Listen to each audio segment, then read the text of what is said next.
All right, hello. This is a review question number 11. And this is from section 8.4 day 2. So it's not really related to that section. It's just a review one.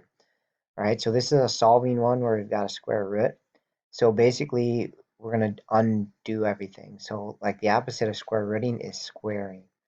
Right, and what I mean by that is like if you square root 25, you get 5. And then if you square that, you're back to your starting number 25. So a square root and a square undo each other. Okay, so on this question, we're going to eventually square both sides, right? But the problem is if we try and square both sides right away, then like what do we do with this -5, right? We'd actually have to do some crazy FOIL and square that whole side, which would make a mess. Okay, so what we're going to do instead is just get rid of the 5 first by add 5 to both sides. So then we get the square root alone.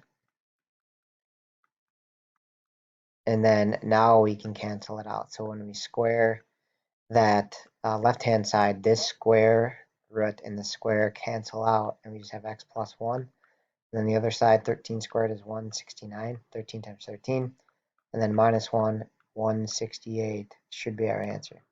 Okay, and if we're not sure again, on any equation one, you can put it in back here for x and see that it actually equals 8. But if we do that, it should equal out okay. All right, hopefully that helps.